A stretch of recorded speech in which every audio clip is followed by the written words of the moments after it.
బాధగా ఉంది. నాకైతే టెంపర్ ఎక్కిపోతుంది, లేచిపోతుంది టెంపర్. ఇది ఎన్టీఆర్ ఒక్కడిదే కాదు, అందరిది. నాలాగా మనలాగా హైట్ లో అందరిది ఇది ఈ సమస్య. కాబట్టి హైట్ తక్కువ మాత్రం ఏమవుతుంది? స్కిల్ ఉండాలి, టాలెంట్ కావాలి, ఏదో కొత్తదనం కావాలి. 10 మందికి ఏం చేయాలి? పంచాలి, 10 మందిని ప్రేమించాలి. సినిమా హీరో అంటే ఏముంది చెప్పండి? హైట్ లేకపోయినా, పర్సనాలిటీ లేకపోయినా, ఏ ఉన్నా లేకపోయినా నటించాలా, నాట్యం చేయాలా. కాబట్టి నటించాలన్నా, నాట్యం చేయాలన్నా, డైలాగులు చెప్పాలన్నా, ఫైట్లు చేయాలన్నా, రొమాన్స్లు చేయాలన్నా, కామెడీ చేయాలన్నా ఎన్టీఆర్ గారి గురించి అది చెప్పలే. అన్నా ఏమి చేస్తాడు అన్న? అన్న ఎన్టీఆర్ బాబా ఏమి చేస్తాడు పోయా. ఆ సినిమాలు ఉంటాయి పాత అయితే, అది ఏ సినిమా? ఆది, సింహాద్రి, అదే సినిమాలో ఇంకా చాలా నరకతా ఉంటే ఒక్క సాంబా. ఏమి సినిమాలు ఒక్కోటి ఇంకా టెంపర్ అయితే చెప్పలే అసలు. కాబట్టి ఇన్ని సినిమాలు చేసి చూసి అతను మనం అసలు ఎన్టీఆర్ అంటే మన ఇంట్లో ఫ్యామిలీ అతను.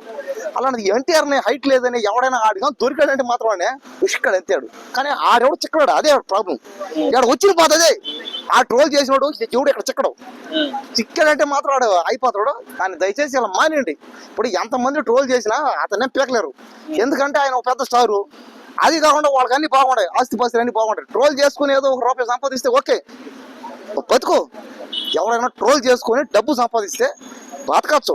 కానీ మరీ ఫ్యామిలీని, మరీ ఇంట్లో ఆడవాళ్ళని అదే అనద్దట. ట్రోల్ చేసి చేసుకో, ఏమవుతుంది? ఆడు చేయకపోయినా ఎవడో కూడా అంటాడు అనమాట. మా ఊళ్ళో అయితే ఇంకా నానా రకాలుగా అంటారు అందరూ. ఏమని? అంత ఉన్నాడు ఎన్టీఆర్ అందరూ ఏమంటారు? పొట్టోడా అంటారు అందరూ. అందరిని అంటారు, హైట్ తక్కువ ఉన్నారు అందరిని. ఎన్టీఆర్ ఒక్కనే కాదు, అల్లు అర్జున్ అయినా అతను ఎవరతను యశ్మార్ శంకర్ రామ్ అతను కానీ అందరినీ చాలా మందిని హైట్ తక్కువ అందరినీ అందరూ అట్టే అంటారు. కాబట్టి ఏంటంటే పొట్టోడా అన్న ఎంత కామెడీ ఇది. కానీ దయచేసి ట్రోల్ చేసేటప్పుడు ఏం చేయాలంటే ట్రోల్ చేయాలి.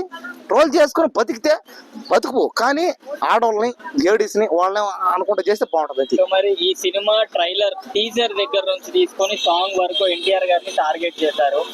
టీజర్ వచ్చినప్పుడు ఎక్కువ స్క్రీన్ ప్రెజెన్స్ లేదు అని చెప్పారు. ట్రైలర్ వచ్చినప్పుడు 6 ప్యాక్ మొత్తం గ్రాఫిక్ లో పెట్టారని చెప్పారు. ఇప్పుడు సాంగ్ వస్తే పొట్టిగా ఉన్నారు, హిల్ చేసుకున్నారు అని చెప్పి చెప్తున్నారు. ఏం చెప్తారు వీళ్ళకి? అసలు వీళ్ళు ఎన్టీఆర్ గారిని ఎందుకు టార్గెట్ చేశారు?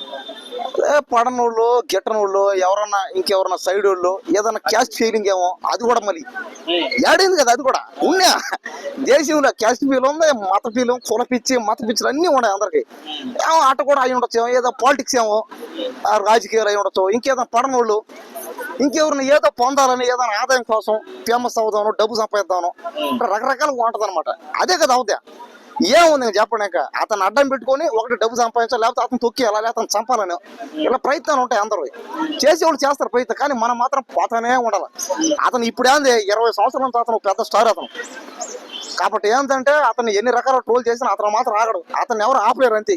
అతనికి ఎంతమంది అడ్డొచ్చినా తుక్కుంటూ పోతాడు, నరుక్కుంటూ పోతాడు ఆయన అంతే. కాబట్టి ఎన్టీఆర్ గారికి ఈ ట్రోల్ అన్ని మామూలు, ఆయన దాటుకొని స్టార్ అయ్యాడు. ఇప్పుడు ఆయన ప్యాన్ ఓల్డ్. ఈ సినిమాతో ప్రపంచం మొత్తానికి పెద్ద స్టార్ అవ్వాలి. నేను కూడా అదే కోరుకుంటున్నాను, మీరు కూడా అదే కోరుకోండి పోండి.